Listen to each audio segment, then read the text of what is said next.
Hello everyone, welcome to Swevan learners. My name is Gufrana Asmat और आज है 7 दिसंबर। तो स्वागत है आपका prelims pointers daily newspaper analysis में। तो चलिए जल्दी से देखते हैं आज के लिए हमारे पास कौन कौन से इम्पोर्टेंट न्यूज़ है।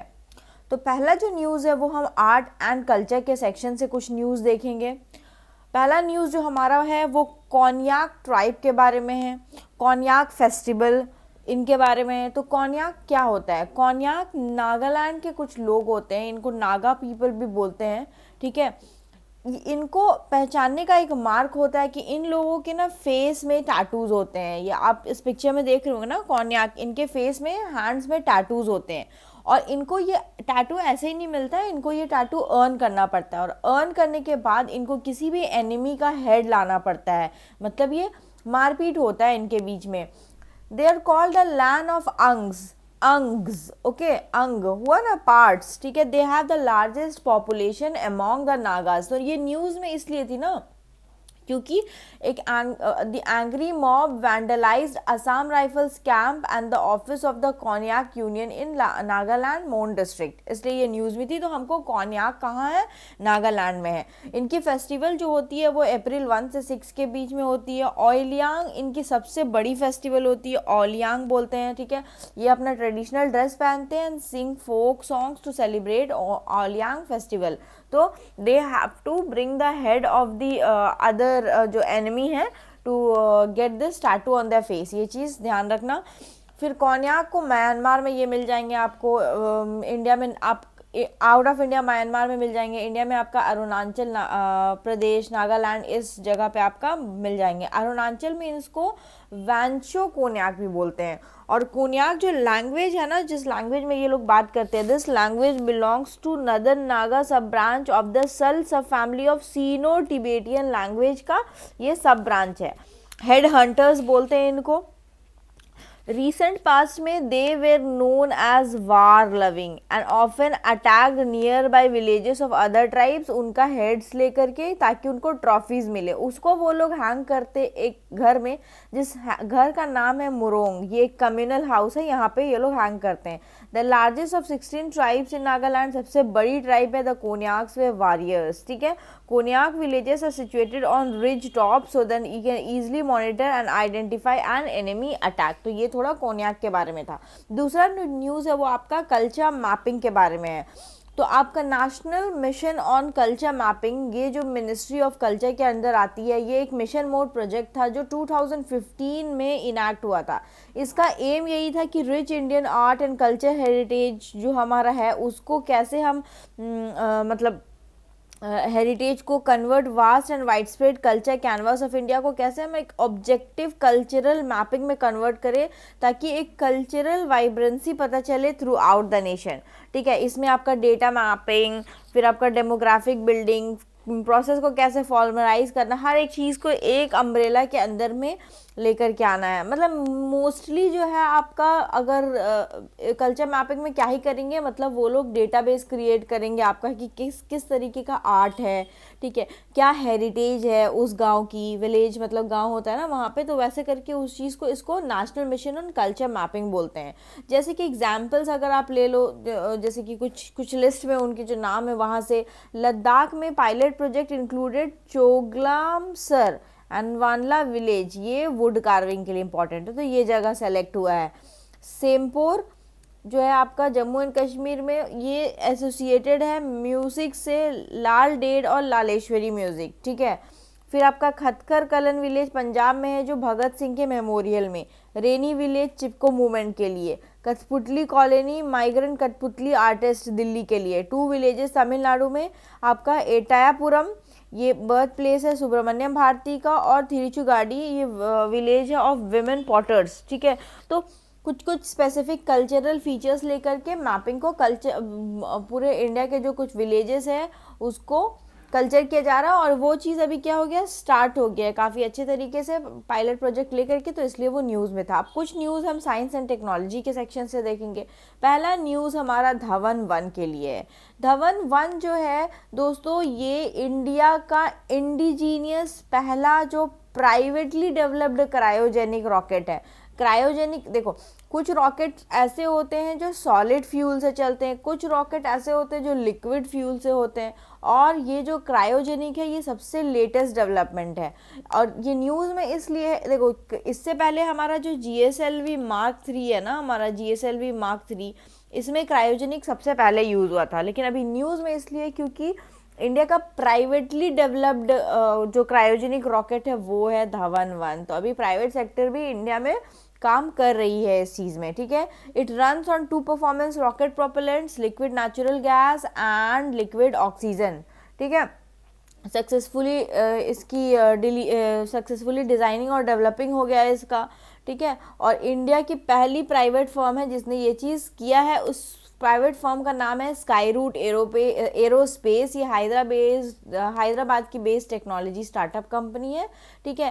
And they have successfully test fired Dhawan 1 engine और they are planning to launch Vikram 1, Vikram 2, ठीक है, व्हीकल्स इन फ्यू ईयर्स। तो विक्रम क्या है? Vikram series of launch vehicles है जो स्काईरूट ही डेवलप करेगी, हैदराबाद की कंपनी। ये these are specially crafted for small satellite markets. Vikram 1 जो है वो सॉलिड प्रोपल्शन इंजन पे बेस्ड है, ओके। और विक्रम 2 जो है वो क्रायोजेनिक इंजन पे बेस्ड है। ये नेक्स्ट 2 ईयर्स में हो जाएगा। तो आपको धवन 1, विक्रम 2 के बारे में जानना है। और ये इसरो ने नहीं, ये हमारे एक प्राइवेट फर्म स्काईरूट एरोस्पेस ने डेवलप किया है। नेक्स्ट कुछ न्यूज़ हम इन्वायरमेंट एंड इकोलॉजी के सेक्शन देखेंगे। पहला न्यूज़ जो है वो हमारा रीहैब के बारे में है। रीहैब मतलब reducing elephant human attacks using bees, reducing elephant human attacks using bees. तो ये जो प्रोजेक्ट है, ये पहले ये प्रोजेक्ट स्टार्ट किया गया था कर्नाटका में। एंड कर्नाटका में जो आपकी KVIC है ना, खादी एंड विलेज इंडस्ट्री, ये आपकी इम्प्लीमेंट करी थी इस प्रोजेक्ट को। तो ये प्रोजेक्ट काफ़ी ज़्यादा सक्सेसफुल हुआ है। तो अब इस प्रोजेक्ट को ना रिप्लिकेट करने की बात हो रही है आसाम में। तो हम देखेंगे कि क्या है आपकी रीहैब प्रोजेक्ट, ठीक है।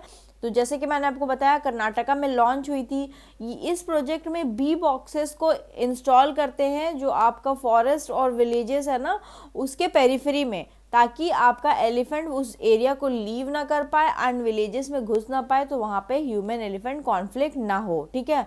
जैसे कि आपका कर्नाटका में Nagarhole national park tiger reserve जो है वो बहुत ही कन्फ्लिक्टिंग जोन माना जाता था, तो वहाँ पे इम्प्लीमेंट करके देखा गया है। इन शॉर्ट आप समझो तो ये एक बी फेंस के जैसा होता है। ये आपका फॉरेस्ट हुआ ना, तो यहाँ ये आपका बी फेंसिंग होता है, ठीक है।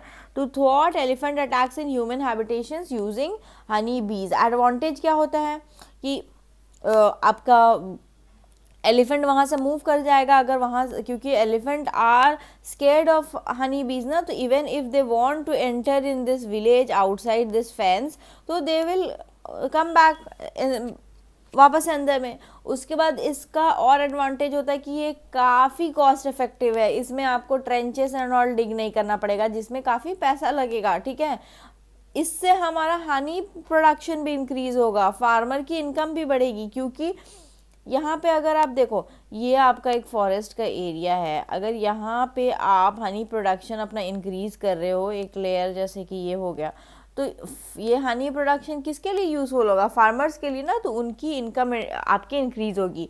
इसकी इम्प्लीमेंटिंग एजेंसी आपकी इनिशिएटिव है खादी एंड विलेज कमीशन की, ठीक है, और सब मिशन है नेशनल हनी मिशन का। तो इम्पॉर्टेंट न्यूज़ है रिहैब, ये चीज़ आपको ध्यान देना है। अब ये रेप्लिकेट होगा आसाम में। इंडियन पॉलिटी से रिलेटेड एक न्यूज़ है हमारा, ये सुधा भारद्वाज के बारे में न्यूज़ है। भीमा कोरेगांव केस जो था, उस केस के लिए जो आपकी नेशनल इन्वेस्टिगेटिंग एजेंसी है ये मूव करी है बॉम्बे हाई कोर्ट, ठीक है। NIA move Supreme Court against Bombay High Court's order of granting bail to Sudha Bharadwaj in Bhima Koregaon case। तो अब देखो, in its bail order the court has asked NIA court to decide the condition for her release, ठीक है। इनको default bell दिया गया है, ठीक है। The case highlights nuances involved in court determining the circumstances in which statutory bail is granted or denied, even though it is generally considered an indefeasible right। अभी default bell क्या होता है, थोड़ा सा हम इस चीज़ को समझेंगे, ठीक है।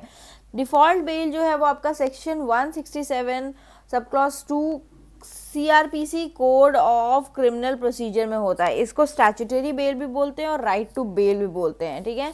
ये तब दिया जाता है when the police fail to complete investigation एक टाइम पीरियड के अंदर, ठीक है, जब कोई इंसान जुडिशियल कस्टडी में रहता है, ठीक है। When it is not possible for police to complete the investigation in 24 hours, the police produces the suspect in court, court में प्रोड्यूस कर दिया, and seek orders for either police और जुडिशियल कस्टडी, ठीक है। तो उसके बाद 24 आवर्स के बाद police will seek the orders कि या तो उसको पुलिस कस्टडी में डाल दो या फिर जुडिशियल कस्टडी में डालो।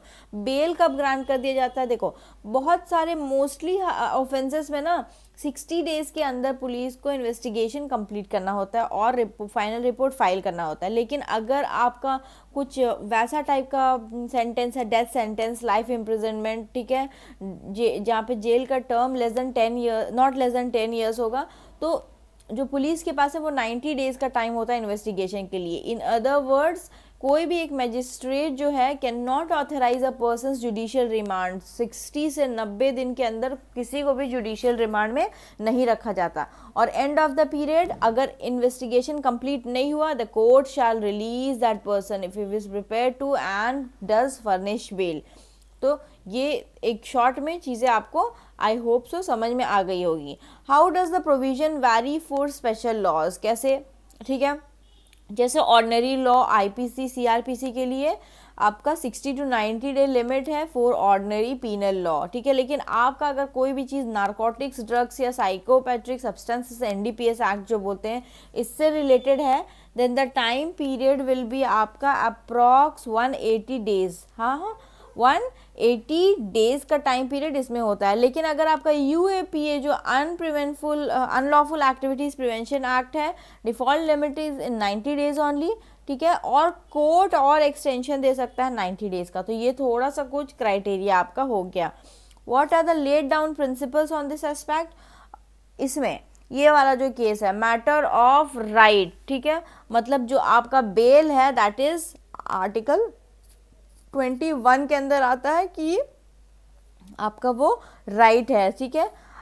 एक स्पेसिफिकेटेड टाइम कैलकुलेशन होता है, ठीक है, चार्जशीट क्रिएट होता है वहाँ पे उस ड्यूरेशन ऑफ टाइम में, ठीक है, but not days spent in house arrest और there is no automatic bail. और इस चीज़ को जाने दो, आई थिंक थोड़ा सा शॉर्ट में आपको चीज़ें CRPC क्या है, बेल कितने दिन का है, ये चीज़ आपको समझ में आ गई होगी।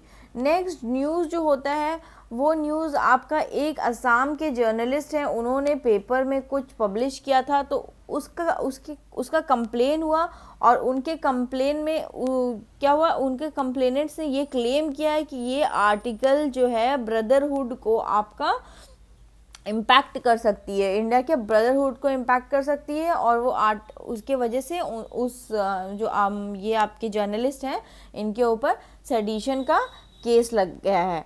ओके, तो क्या पब्लिश किया था?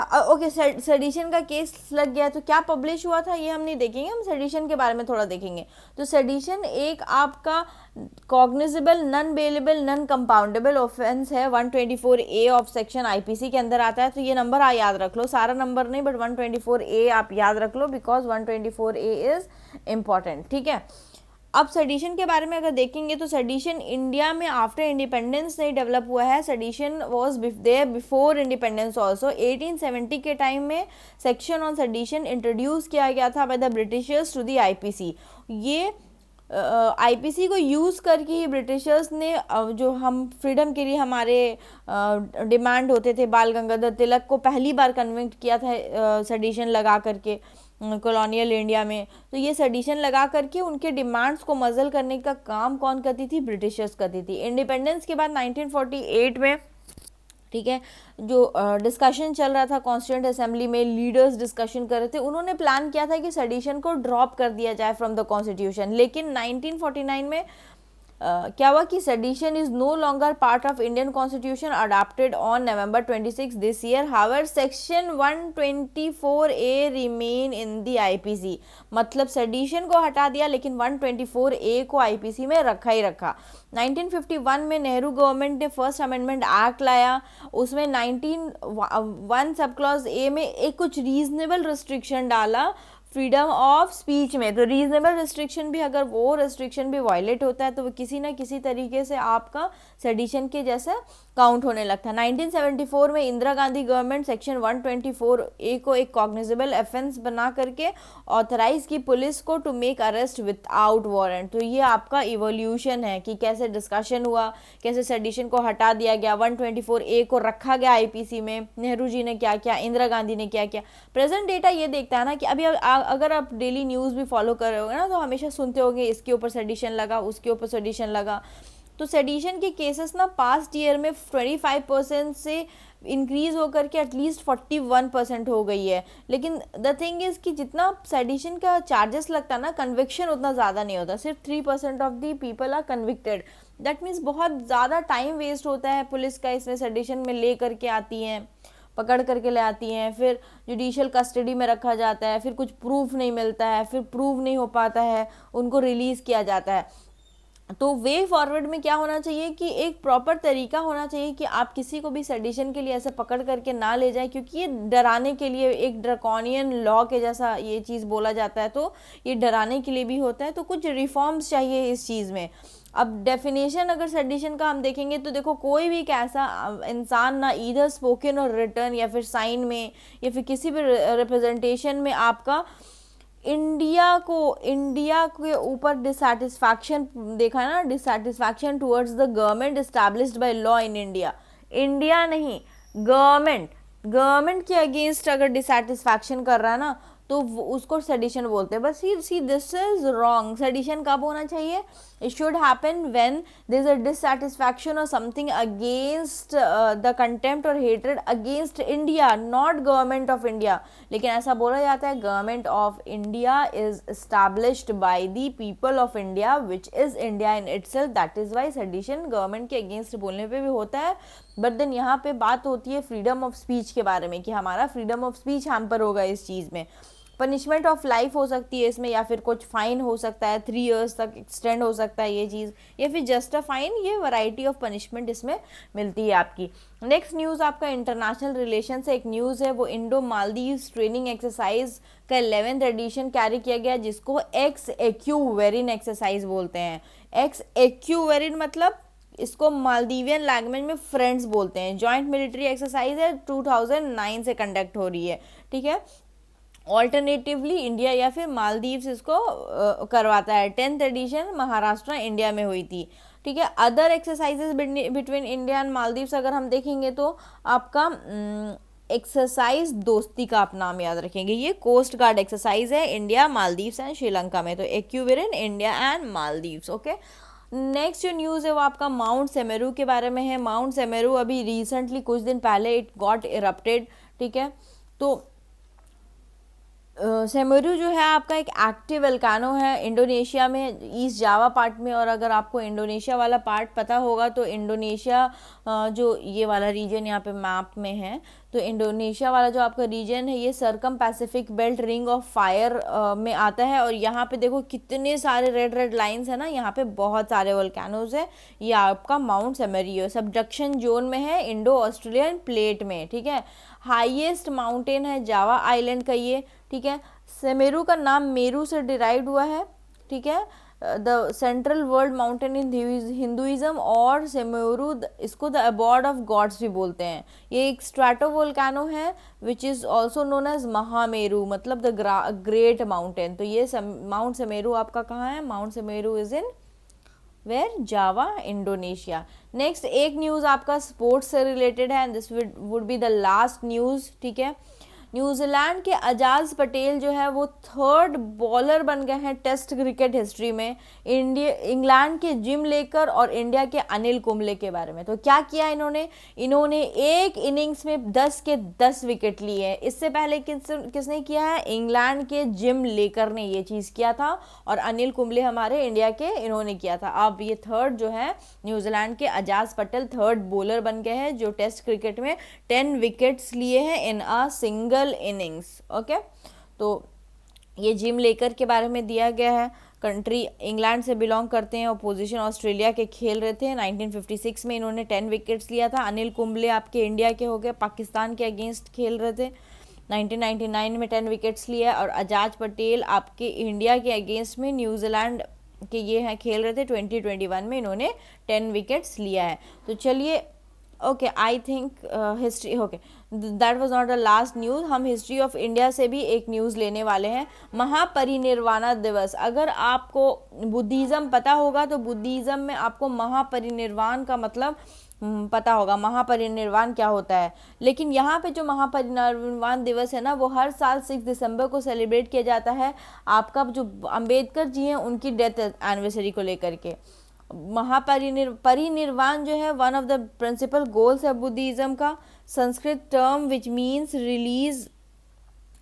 Release of freedom after death. ठीक है, रिलीज और फ्रीडम आफ्टर डेथ। ठीक है, एज पर the Buddhist text Mahaparinibbana Sutta, ये बुद्धिस्ट टेक्स्ट है, the death of lord Buddha age of 80 is considered original Mahaparinirvana. मतलब बुद्धा के डेथ को महापरिनिर्वाण से दिखाया जाता है, इसलिए महापरिनिर्वाण दिवस भी अम्बेडकर के लिए सेलिब्रेट किया जाता है। Owing to Ambedkar's status as a Buddhist leader, his death anniversary is referred as महापरिनिर्वाण दिवस। इन्होंने एक स्टैब्लिश किया था न्यूज़पेपर जिसको मूक नायक बोलते हैं 1920 में, which led the foundation of assertive and organise Dalit politics. इन्होंने बहिष्कृत करनी सभा फाउंड किया था, आपका एजुकेशन और कल्चर ये जो स्प्रेड करने के लिए डाउन ट्रोडन्स के बीच में। ये बॉम्बे प्रेसिडेंसी कमेटी में अपॉइंट हुए थे ताकि वो साइमन कमीशन के साथ काम करें। महार सत्याग्रह किया था इन्होंने, कालाराम टेम्पल मूवमेंट, दलित मूवमेंट, इन सब चीज़ों में इन्होंने काम किया। सारे के सारे 3 राउंड टेबल कॉन्फ्रेंस में पार्टिसिपेट किया है। पूना पैक्ट इन्होंने महात्मा गांधी के साथ साइन किया था, जहां पे separate electorate of depressed classes communal award का आइडिया को डिस्कार्ड किया गया था। ठीक है, however the seats reserve for the depressed classes उसको इंक्रीज करवा दिया गया था from 71 to 147 in provincial legislature and 18% in central legislative assembly. ठीक है, उसके बाद देखो वो बुद्धिज्म में कन्वर्ट हो गए थे एंड देन ही डाइड, है ना, इनको भारत रत्न भी मिला हुआ है, तो ही डाइड, इसीलिए महापरिनिर्वाण दिवस बोलते हैं। एक बहुत इंपॉर्टेंट पॉइंट, वो चेयरमैन थे हमारे ड्राफ्टिंग कमेटी के, तो ये आपको पता ही होगा, फर्स्ट लॉ मिनिस्टर थे, first cabinet of independent India में ये भी होगा। इन्होंने कैबिनेट से रिजाइन कर दिया था डिफरेंसेस में, हिंदू कोड बिल का जो आपका कोड बिल चल रहा था, रिफॉर्मिंग हिंदू सोसाइटी के लिए था, उस चीज़ को लेकर के इन्होंने रिज़ाइन कर दिया था। चैत्य भूमि जो है मेमोरियल है डॉक्टर BR अम्बेडकर का, जो मुंबई में लोकेटेड है। इनकी वो आपकी तो important work Mooknayak, annihilation of caste, untouchables, Buddha और Karl Marx, Buddha and his Dhamma, ये सब है। इनकी कुछ फेमस कोट्स यहाँ पे मैंने डाला हुआ है। पहला कोट है, democracy is not merely a form of government, is primarily a mode of associated living, of conjoined communicated experience. It is essentially an attitude of respect and reverence toward fellow men. I measure the progress of humanity by the degree of progress which women have achieved. Important है, humans are mortal, so are ideas. An idea need propagation as much as plant needs watering, otherwise both will